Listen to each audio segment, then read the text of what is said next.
सुजन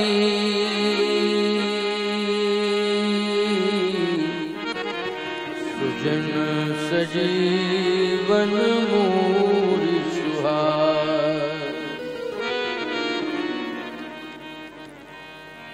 कलयुग में श्री राम की कथा कामद है। कामद का अर्थ होता है कल्प वृक्ष। जैसे आप चित्रकूट धाम जाते हैं तो कामदानाथ भगवान की परिक्रमा क्यों करते हैं? इसलिए कि वो हमारी कामनाओं को पूरा करे। इसी आशा और विश्वास के साथ, उम्मीद के साथ आप जाते हैं कि हम कामदगिरि भगवान की परिक्रमा करेंगे तो कामदानाथ भगवान हमारी प्रत्येक मनोकामना पूर्ण करेंगे। कामद का अर्थ कल्प वृक्ष होता है। सीधी सी बात, इस कलयुग में कामदानाथ जी कल्प वृक्ष हैं। कल्प वृक्ष के नीचे आप जाएं, जो भी इच्छा रखें, कल्प वृक्ष आपकी हर इच्छा की पूर्ति करता है। कामद का अर्थ कल्प वृक्ष है तो आप कह सकते हो कि महाराज जी, हमने सुना है श्रीमद् भागवत की कथा में कि कल्प वृक्ष तो स्वर्ग में है। मैं एक बात कहता हूं, वो कल्प वृक्ष देवताओं के पास जो है स्वर्ग में, उस कल्प वृक्ष से भी ज्यादा प्रभावशाली कल्प वृक्ष है मृत्यु लोक का, जो कामदगिरि है। ऐसा मत मानना कि मैं कामदगिरि पीठाधीश्वर हूँ इसलिए इस बात को कह रहा हूँ कि मैं चित्रकूट से आया हूँ, कामदगिरि पीठाधीश्वर हूँ इसलिए प्रशंसा कर रहा हूँ ना, ऐसा नहीं। जो वास्तविकता है उसका वर्णन मैं कर रहा हूँ। आज प्रथम दिवस है, कलश यात्रा में भी काफी समय लगा और प्रथम दिन व्यवस्था बनाने में समय लगता ही है। इसलिए कलश यात्रा के साथ साथ जो कथा का क्रम प्रारंभ हुआ वो विलंब से हुआ। प्रतिदिन का जो समय रहेगा वो ठीक 1 बजे से, जैसा प्रचार पत्रों में सुनिश्चित है, तो 12:30 बजे हमारे ये भजन गायक संगीतकार आ जाएंगे, अपना प्रारंभ करेंगे, हनुमान चालीसा भजन आदि। ठीक 1 बजे मैं आ जाऊंगा मंच और ठीक 4 बजे विश्राम होगा मंच का और फिर इसके बाद आरती होगी। आप 4:30 बजे तक अपने अपने घरों की ओर प्रस्थान करेंगे। यही टाइम निश्चित रहेगा, इससे आगे पीछे नहीं हो सकता है। 12:30 बजे से प्रारंभ होगा और 4:30 बजे तक। वैसे 1 बजे से 5 बजे तक दिया है, तो अब छोटा दिन होने लगा है ना, इसलिए लोगों को शाम को समय से घर पहुंचना, दूर दूर से लोग आएंगे, न जाने कितने ग्रामों से कथा सुनने के लिए आएंगे, तो उनको समय से भी जाना पड़ेगा। इसलिए 12:30 बजे से 4:30 बजे तक का ही समय रहेगा। 4 बजे राम कथा विश्रामित हो जाएगी, इसके बाद आरती 4:30 बजे। कल से समय का विशेष ध्यान रखा जाए, समय से ही आप सबको आना है। ये कथा भगवत कृपा से आपको श्रवण करने को मिल रही है। भगवान की कृपा जिसके ऊपर हो जाती है वही भगवान की कथा में आ पाता है, और जो नहीं आ पाता है तो ये समझ लेना कि भगवान की कृपा उसके ऊपर नहीं हुई। इसका भी प्रमाण है रामचरितमानस में। गोस्वामी जी कह रहे हैं, अत हरि कृपा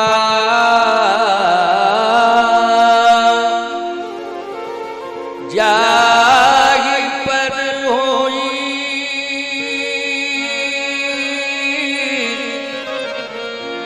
पाँव दे यही मार्ग सोई। भगवान की कृपा जिसके ऊपर होती है वही कथा में आता है। आज गजनेर वासियों के ऊपर भगवान की कृपा हो गई है, तो ये राम कथा उन्हें मिल गई। और खास तौर से इस संसार में नाथ तो बहुत हैं, लेकिन गजनेर वालों के ऊपर तो कामदानाथ भगवान की कृपा हुई है। इसलिए कामदानाथ भगवान की कृपा से ये कार्यक्रम निश्चित हुआ है। संजू वाजपेयी कितने बार प्रयास किया, कितने वर्षों से प्रयास कर रहा है कि महाराज जी समय दीजिए, समय दीजिए, समय। मैंने कहा जिस समय कामदानाथ जी कृपा करेंगे उस समय वो समय दिला देंगे और कथा मिल जाएगी। कामदानाथ भगवान की कृपा हुई तो समय मिला और आज देखो कथा प्रारंभ हो गई। इसलिए अत हरि कृपा जाहे पर हो, हरि कृपा जाहे पर हो, पाँव दे मारल सोई, पाँव दे मारल सोई।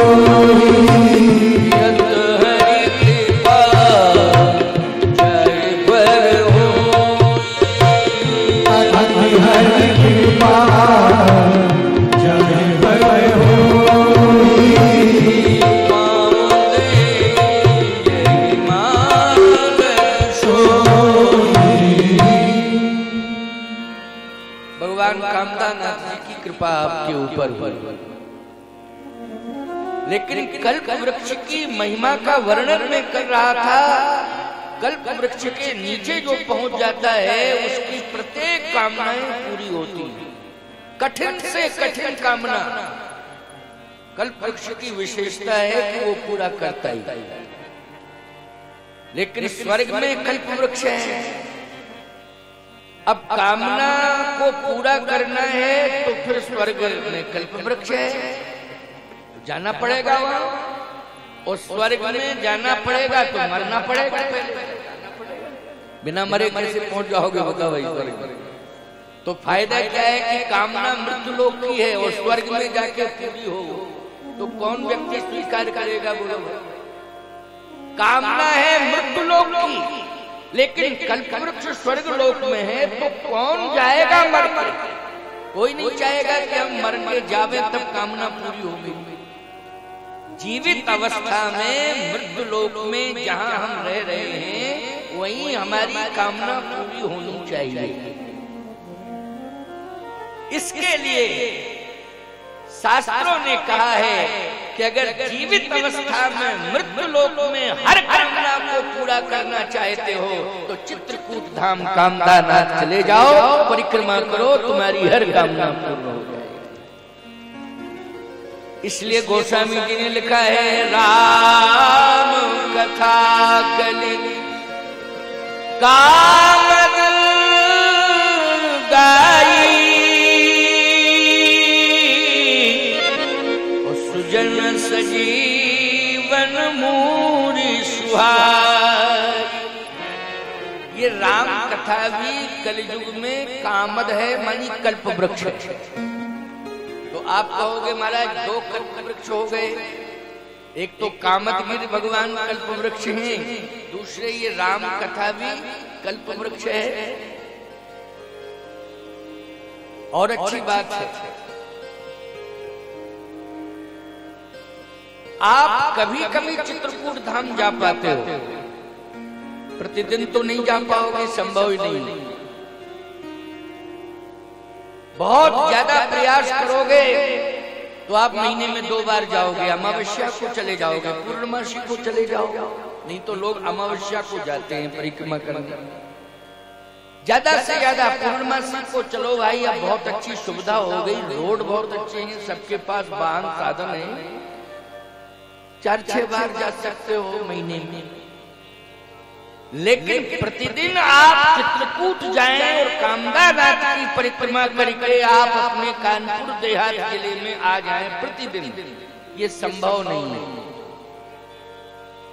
चाहे जितना लग्जरी वाहन साधन आपके पास हो, लेकिन प्रतिदिन आप जाएं और प्रतिदिन लौट करके आ जाएं संभव नहीं है। और जब यही आप संकल्प ले रहे कि हमें प्रतिदिन जाना है और परिक्रमा दर्शन करके आना है, तो चित्रकूट में ही क्यों नहीं गए? फिर घर आने की जरूरत क्या है? फिर तो चित्रकूट में ही वास करो, वहीं परिक्रमा करो, भजन करो, भोजन करो, कामता नाथ जी के दरबार में सब प्रकार की व्यवस्था है। लेकिन नहीं, घर के काम काज भी आपको संभाल लें। इसलिए तो आप कामता नाथ भगवान के पास जाते हो कि मेरे जो भी कार्य हैं वो सारे कार्य आप कृपा करके पूरा करवा दें। मैं तो केवल निमित्त मात्र हूं, कर रहा हूं, लेकिन सफलता तो आप दिलाएंगे। लेकिन आपको कर्म क्षेत्र में प्रवेश करना ही पड़ेगा और कर्म भूमि पर आपको आना ही पड़ेगा, रहना पड़ेगा, अपने कामों को संभालना पड़ेगा। कृपा कामदा नाथ भगवान करें, कृपा कामदा नाथ भगवान की। प्रिय श्रद्धालु जनों, ध्यान से सुनना, बहुत अच्छी बात, क्योंकि आज मैं राम कथा और कामदगिरि दोनों की महिमा सुना रहा हूं, महात्मा। क्योंकि पहले दिन की कथा में महात्मा होना चाहिए ना, इसलिए मैं महात्मा की कथा आपको सुना रहा। कल से आप सभी संकल्प ले लें आज ही कि कल से समय से ही आना है। 12:30 बजे माताओं आप आ जाएं। घर के जो भी कार्य काम काज हो उनको जल्दी संभाल लें। ये 7 दिन का मौका मिला, आज का दिन तो पूर्ण होने जा रहा है, 6 दिन शेष बचे हुए। और आप सब भी जो भी कार्य आपके प्रतिदिन के हैं उनको थोड़ा सा व्यवस्थित करेंगे और समय से आने की कोशिश करेंगे। और अपने साथ अपने जो प्रेमी हैं, आपके जो प्रेमी हैं, परिचित के लोग हैं, नाते रिश्ते संबंधी जो भी हैं, उन सबको सूचना करिए। क्योंकि आजकल तो मोबाइल से तुरंत सूचना पहुंच जाती है, सोशल मीडिया का जमाना है। आप वैसे प्रचार बहुत अच्छा किया है, प्रचार में कोई कमी नहीं है, लेकिन फिर भी आप प्रतिदिन जानकारी दें लोगों को, और कथा सुनने के लिए लोग समय से आए। तो मैं कह रहा था, कलियुग में राम कथा भी कल्प वृक्ष है। प्रतिदिन आप कामदा नाथ चित्रकूट नहीं जा सकते हो, कभी कभी जा सकते हो। लेकिन मैं एक बात कहता हूं, घर में यदि रामचरितमानस का पाठ आप प्रतिदिन करेंगे तो वो रामचरितमानस आपके घर में कल्प वृक्ष जैसा ही फल प्रदान करेगी। ये रामचरितमानस ग्रंथ की विशेषता है। रामायण ही कल्प वृक्ष बन करके आपके घर के अंदर ही आपकी प्रत्येक कामना को पूरा करेगी, रामायण। अब बोलो भाई, ये तो संभव है कि नहीं? हर घर में रामायण रूपी कल्प वृक्ष रह सकता है ये ग्रंथ, और सभी लोग पढ़ सकते हैं। चाहे 20 मिनट के लिए पढ़ो, नहीं है तो 10 मिनट के लिए पढ़ो। 10 मिनट तो समय रामायण को दिया जा सकता है, कोई दिक्कत की बात नहीं। आजकल लोग मोबाइल को कितना समय देते हैं बताओ? बहुत बिजी लाइफ है, फिर भी सबसे ज्यादा समय मोबाइल को दिया जा रहा है। बोलो, दिया जा रहा है कि नहीं? यहाँ तक कि लोगों की नींद हराम हो गई मोबाइल के पीछे। रात को 1-2 बजे तक पता नहीं क्या क्या सर्च करते रहते हैं और कहते हैं महाराज टाइम पास हो रहा है। मैंने कहा टाइम पास नहीं हो रहा है, तुम्हारा टाइम जो है स्वर्णिम टाइम बर्बाद हो रहा है। बोलो भाई, जो स्वर्णिम समय है, टाइम मानी समय, जो स्वर्णिम समय है वो बर्बाद हो रहा है। अच्छा एक बात बताओ, डॉक्टर चाहे जितना इलाज करे, चाहे जितनी दवा दे, अगर आप पर्याप्त नींद नहीं लेते हैं, कोई दवा आपको ठीक कर सकती है? जरा बता दीजिए। एक सामान्य सी बात मैं कह रहा हूं, इसका उत्तर चाहिए। कोई बात नहीं है, आप उत्तर नहीं दे पाएंगे, अभी नहीं दे पाएंगे, कथा सुन रहे हैं आप। आगे पीछे मुझसे बात कर सकते हैं कि महाराज जी आपने ये बात कही थी, ये बात समझ में नहीं आ रही, आगे पीछे बात कर सकते हैं। अभी तो कथा चल रही है, इस बीच में मान लीजिए कोई बोल नहीं सकता है, लेकिन उत्तर देने के लिए 6 दिन आपके पास शेष हैं। आप मुझे संतुष्ट करिए, और यदि आप मुझे संतुष्ट नहीं कर पा रहे हैं तो मेरी बात मान लीजिए।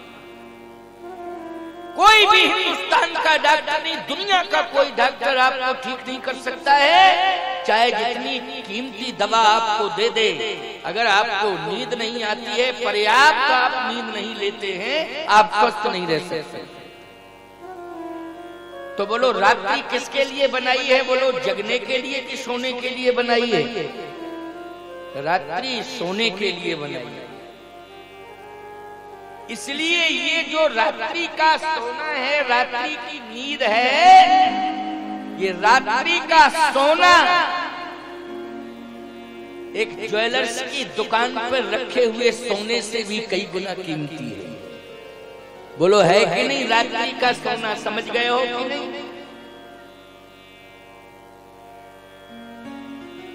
एक जौहरी के पास, एक ज्वेलर्स के पास कीमती सोना रखा हुआ है, लेकिन प्यारे रात्रि का जो सोना आपके हाथ में है, वो ज्वेलर्स का सोना आपके हाथ में शायद नहीं आ सकता है। जब बहुत प्रयास करोगे, पैसा रुपया ले जाओगे, तो वो सोना आपके हाथ में आएगा। लेकिन ईमानदारी के साथ बताओ, रात्रि का सोना बोलो आपके हाथ में है कि नहीं? बोलो भाई, आपके हाथ में है। आप इसको क्यों गमा रहे हो? इसलिए रात्रि की पर्याप्त नींद लीजिए और थोड़ा मोबाइल देखने पर नियंत्रण कीजिए। आज सबसे ज्यादा साइलेंट अटैक जो हो रहे हैं, ये मोबाइल की बीमारी के कारण हो रहे हैं। साइलेंट अटैक क्यों आ रहे हैं? बोलो भाई। और नौजवान बच्चे सबसे ज्यादा प्रभावित हो रहे हैं, क्योंकि बच्चे सबसे ज्यादा समय दे रहे हैं मोबाइल में, बहुत कम सो रहे हैं, सबसे ज्यादा समय उसी में बिता रहे हैं। वो स्वास्थ्य प्रभावित कर रहे हैं। हमारे देश का नौजवान आज समय के पहले जा रहा है। ये अफसोस की बात है, ये बहुत चिंता की बात है, अफसोस की बात है। इसलिए रात्रि सोने के लिए है, समय से सोइए और प्रयास करिए ब्रह्म मुहूर्त में जागिए, और ब्रह्म मुहूर्त में जाग के आप स्नान करें। नित्य क्रिया से निवृत्त होकर के आप स्नान करें, और स्नान करके सभी शास्त्रों का जो सार है रामचरितमानस, उसका पाठ करिए और हनुमान जी को घर में ही सुना दिए चित्रपट के सामने। ये रामचरितमानस कल्प वृक्ष बन करके आपकी हर मनोकामना को पूरा करेगा। ये संभव है, लेकिन लोगों के न सोने का समय है, न स्नान करने का समय है, न जागने का समय, न स्नान करने का समय, और न भोजन करने का समय। चलते चलते भोजन कर रहे हैं लोग। बोलो कर रहे हैं कि नहीं? एक हाथ में मोबाइल पकड़े, एक हाथ में समोसा पकड़े, खाते जा रहे हैं, हलो हलो हलो हलो बात करते जा रहे हैं। पता नहीं क्या सिस्टम बन गया। मैं गलत कह रहा हूँ क्या? जल्दी बोलो, मैं गलत कह रहा हूं? एक हाथ में मोबाइल कान से लगा बातचीत, एक हाथ में समोसा खप रहा है, बात हो रही है, वो चलते जा रहे हैं। नहीं नहीं, ये हमारा संस्कार नहीं है, भारतीय संस्कृति का, ये सनातन संस्कृति का ये हमारा नियम नहीं है। हम हिंदू हैं, सनातनी हैं, हमें अपनी मर्यादा में ही हर कार्य करना चाहिए। बोलो भाई, यदि हम पश्चिमी कल्चर से प्रभावित होकर के कार्य कर रहे हैं, तो हम निश्चित रूप से हिंदू सनातन धर्म के साथ धोखा कर रहे हैं। हम जन्म लिए हैं हिंदू संस्कृति में, लेकिन पश्चिमी कल्चर की परंपरा को अपना रहे हैं, तो धोखा दे रहे हैं कि नहीं दे रहे हैं अपने सनातन धर्म को, हिंदू संस्कृति को। आज रामचरितमानस आपको बैठना, उठना, चलना, फिरना, खाना, ये सब सिखाता है। जो माता पिता नहीं सिखा सकते हैं, वो रामचरितमानस ग्रंथ आपको बताएगा। आप एक बार विश्वास तो करिए, ये बहुत अच्छा निर्णय लिया है राम कथा सुनवाने का, कि राम कथा सबको सुनाई जाए। मैं तो पूरे देश में कथा कह रहा हूँ, राम कथा में ही मैं बिजी रहता हूँ, व्यस्त रहता हूँ। प्यारे गजनेर पहली बार मेरा आना हुआ है, लेकिन राम कथा कहने के लिए आया हूँ तो मेरा विश्वास है अपना, और मेरा संकल्प है कि जितने भी श्रोता आएंगे उन सभी श्रोताओं को मैं रामचरितमानस से जोड़ूंगा, और मेरा प्रयास रहेगा कि घर घर में रामचरितमानस पहुंच जाए और घर घर में रामायण का पाठ हो। ये भी मेरा प्रयास रहेगा, क्योंकि रामचरितमानस ग्रंथ को राष्ट्रीय ग्रंथ घोषित कराना, राष्ट्रीय ग्रंथ घोषित कराना है। दो के बारे में संकल्प है, एक तो रामचरितमानस राष्ट्रीय ग्रंथ घोषित हो और दूसरा गौ माता राष्ट्रीय पशु घोषित हो, तो दोनों का सम्मान सुरक्षित हो जाएगा। जब तक मेरी श्वास चलती रहेगी मैं मांग करता रहूंगा, और हस्ताक्षर अभियान राष्ट्रीय ग्रंथ रामचरितमानस घोषित हो, इसके लिए सबसे पहले अभियान प्रारंभ हुआ है कामतानाथ प्रमुख द्वार से, कि राष्ट्रीय ग्रंथ घोषित कराऊंगा। करोड़ों हस्ताक्षर हिंदुओं के भारत सरकार के हाथ में सौंपूंगा।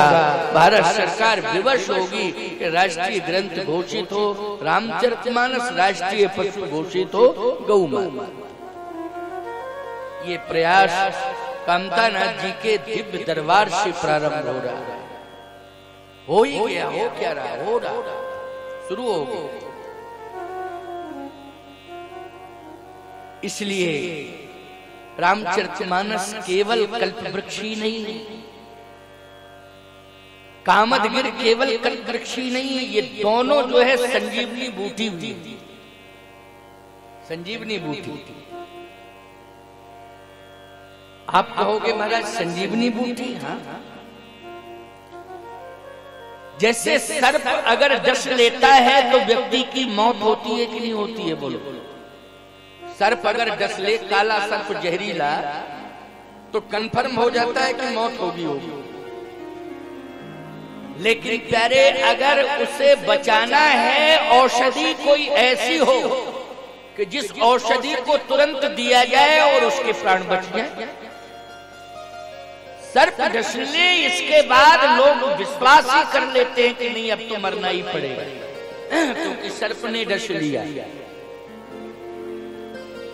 आज जितने भी संसार में लोग हैं सभी को सर्पणी डस रही है, और सर्प से ज्यादा खतरनाक है सर्पणी, जैसे नागिन, ये बहुत जहरीली होती है। सांप से भी ज्यादा जहरीली होती है नागिन, समझ गए हो? बहुत ज्यादा जहर होता है उसमें। कौन ऐसा संसार में है जो चिंता रूपी सर्पणी से न डसा जा रहा है?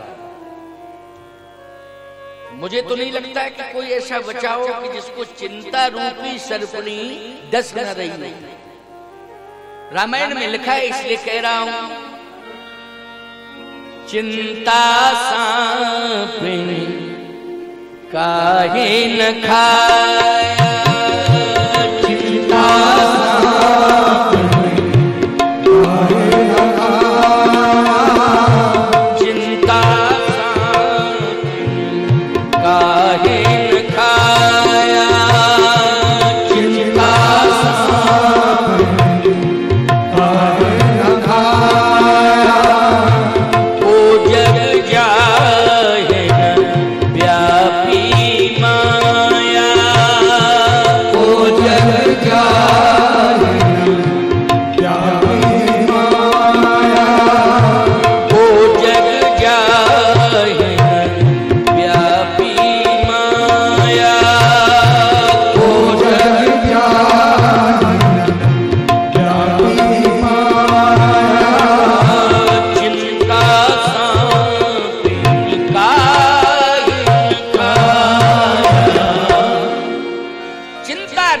सर्पणी ने सबको डसाया। कोई चिंता से दूर नहीं है। मैं एक बात कहता हूं आपसे, जो रोता है समझ लेना चाहिए चिंता है। क्यों भाई? रोने वाले व्यक्ति को देख करके आप क्या कल्पना करेंगे? बोलो। चिंता से युक्त है, कष्ट है, इसलिए रो रहा है। जगत में जब जीव पैदा होता है तो बोलो हंसते हुए पैदा होता है कि रोते हुए? बोलो। इसका मतलब वो जगत में जैसे ही आया चिंताग्रस्त हो गया। भले ही शिशु है, आप समझ नहीं पा रहे हैं उसको क्या चिंता होगी, वो तो बच्चा है, कुछ जानता ही नहीं है। अच्छा, जब जानता नहीं है तो रोना कैसे सीख गया? ये बताओ, कुछ नहीं जानता वो तो। अच्छा बोलो, रोना माँ ने सिखाया है कि रोता हुआ ही आया है? पहले ये बताओ। माँ सब कुछ सिखाती है लेकिन रोना नहीं, रोते हुए ही आता है। जीव की नहीं आता है जगत में? बोलो बोलो, रोते हुए। शायद कोई बालक ऐसा हो जो रोते हुए नहीं आया है, वो महापुरुष ही हो सकता है, लेकिन ये जबरदस्ती फिर उसको रुलाता है। किसको रुलाया जाए किसी तरह से रोए। क्यों भाई? जो नहीं रोता है बालक वो तो शायद कोई महापुरुष ही है, लेकिन उसे जबरदस्ती रुलाया जाए।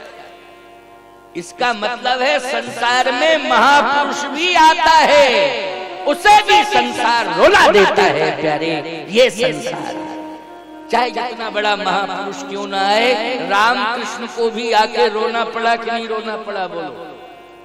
राम कृष्ण को आकर के रोना पड़ा, परशुराम नृसिंह भगवान को भी यहाँ आकर रोना पड़ा। नृसिंह भगवान को जरूरत क्या थी रोने की, लेकिन नहीं रोए हैं प्रहलाद के आने। भगवान नृसिंह ने प्रहलाद को इतना स्नेह दिया, इतना स्नेह दिया, पूरे शरीर को चाटने लगे और आंखों में आंसू। प्रहलाद जी ने कहा कि आप क्यों रो रहे हैं? भगवान नृसिंह ने कहा इसलिए कि आने में विलंब हो गया, इस बात का मुझे कष्ट है, इसलिए मैं रो रहा हूँ। मुझे बहुत पहले आना चाहिए था प्रहलाद, लेकिन आने में विलंब हो गया है, इसलिए मैं रो रहा हूँ। तो बोलो, रोना पड़ा कि नहीं रोना पड़ा? जल्दी बोलो। रोना पड़ा। भगवान कृष्ण को रोना पड़ा, राम को रोना पड़ा, परशुराम जी को भी रोना पड़ा। भगवान को आके रोना पड़ता है। कबीर को रोना पड़ा, तुलसी को रोना पड़ा, सूर को रोना पड़ा, नानक को रोना पड़ा, एक नाथ नामदेव को रोना पड़ा। बोलो, रोना पड़ा क्या नहीं? इस जगत में जो भी आया है, चिंता रूपी सर्पणी ने उसको रुलाया है, दशा है और रुलाया है। चिंता सांप निकाहे न खाया, वो जग जाए न व्यापी माया।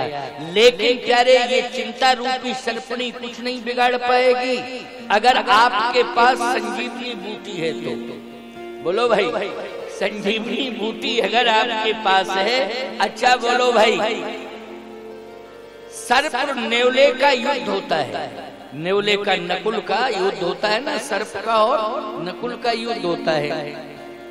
ऐसी बात नहीं है कि सर्प जो है नकुल के ऊपर वार ना करता हो, वो काटता है, उसको मारने की कोशिश करता है, लेकिन जैसे ही डस लेता है वैसे ही नकुल कहता है तू मेरा कुछ नहीं बिगाड़ पाएगा, मेरे पास तो औषधि है, उस औषधि का सेवन मैं करूंगा तो तेरा जहर कोसों दूर मुझसे चला जाएगा। बोलो, यही भाव के साथ नेवला आक्रमण करता है सर्प के ऊपर कि नहीं करता है? और सर्प नेवले का कुछ नहीं बिगाड़ पाता है, क्योंकि नेवले के पास क्या है? नकुल के पास, नेवले के पास औषधि है। ऐसे ही प्यारे, ये चिंता रूपी सर्पणी कुछ नहीं बिगाड़ पाएगी तुम्हारा। बस तुम्हारे पास दो का सहारा होना चाहिए। किसका? भव भुवंग तुलसी नकुल दशत ज्ञान हर लेत, चित्रकूटिक औषधि चितवत होत शचि। ये कामदगिर, चित्रकूट कामदगिर, ये औषधि है संजीवनी। कौन सी औषधि है? संजीवनी। संजीवनी का क्या प्रभाव है? संजीवनी का यही प्रभाव है कि प्यारे प्राण निकल जाए, मुर्दे के मुंह में अगर संजीवनी बूटी डाल दी जाए तो प्राण वापस आ जाते हैं, फिर उसे जीवन मिल जाता है। ये संजीवनी बूटी का प्रभाव है। तो बोलो भाई, कलयुग में दो संजीवनी बूटी हैं, कौन? एक तो राम कथा, दूसरा कामदगिर चित्रकूट। ये संजीवनी बूटी है। प्रमाण क्या है? राम कथा कली कामद गाई, राम कथा कली कामद गाई, सुजन सजीवन मूरी सुहाई, सुजन सजीवन मूरी सुहाई, सुजन सजीवन मूरी सुहाई, सुजन सजीवन मूरी सुहाई, राम कथा कली कामद गाई। श्री राम की कथा संजीवनी बूटी है। संसार में भले ही लोग अपने को जिंदा मान रहे हो कि हम जिंदा हैं, देखने में वो जिंदा लग रहे हैं, लेकिन प्यारे इतनी चिंता है, इतनी चिंता है कि उनसे बात करो तो वो यही कहते हैं, भैया हम तो मरे हुए हैं, तुम्हें लग रहे हैं कि हम जिंदा हैं, देखने में लग रहे हैं कि हम जिंदा हैं, लेकिन हम जिंदा नहीं हैं, हम मरे हुए हैं। बोलो भाई, चिंता युक्त व्यक्ति यही बात करता है कि नहीं करता है? मैं जिंदा नहीं हूं, मैं तो मरा हुआ हूं, क्योंकि अपने को अस्तित्वहीन वो मान रहा है। प्यारे, ऐसी कंडीशन में कोई भी तुम्हारा साथ नहीं देगा। जब चिंता रूपी सरसनी डसेगी तो सारे लोग दूरियां बना लेंगे, लेकिन उस समय दो का सहारा आपके जीवन में रहेगा। किसका? एक तो कामतानाथ भगवान का और दूसरा रामचरितमानस ग्रंथ का। ये सहारा रहेगा, संजीवनी बूटी बन करके आपके साथ रहेगा ये ग्रंथ। और कामतानाथ जी की कृपा आपको चिंता रूपी सर्पणी से कुछ भी नुकसान नहीं हो पाएगा, ये निष्प्रभावी रहेगी। इसलिए हम सबको केवल एक का ही सहारा पकड़ना है। एक तो भगवंत में श्री कामदानाथ जी का और ग्रंथ में रामचरितमानस का। बस दो का सहारा मिल गया, जीवन पार हो जाएगा। ये संसार तुम्हारा कुछ नहीं बिगाड़ पाएगा। ये संजीवनी बूटी है रामचरितमानस की कथा। आप पी रहे हो कि नहीं पी रहे हो? बोलो, बैठे बैठे क्या कर रहे हो? पी रहे हो ना? आप कहो महाराज पी रहे हैं, मुंह तो सबके बंद है। अरे कर्णेंद्रिय के द्वारा पी रहे हो, पेयम पेयम श्रवण के, श्रवणेंद्रिय के द्वारा, कानों के द्वारा पी रहे हो। बोलो, सबके कान खुले हुए हैं कि बंद हैं? सभी के कान खुले हुए हैं। कर्णेंद्रिय के द्वारा आप राम कथा मृत पी रहे हो। ये मृत मानी अमृत, राम कथा अमृत, ये राम कथा का अमृत पी रहे हो। यही संजीवनी है। संजीवनी मानी अमृत ही होता है। तो आज आपको ये पीने को मिल रहा है, अमृत पीने को मिल रहा है। इस अमृत को 7 दिन तक पूरा पीना और लोगों को पिलाना, क्योंकि आज लोग जहर पी रहे हैं, अमृत कहां पी रहे हैं? जहर पी रहे हैं। अन्यथा मत लेना। आज खादान में बोलो जहर है कि नहीं? आप बच ही नहीं पा रहे हो, स्लो पॉइजन। आप सोच रहे हो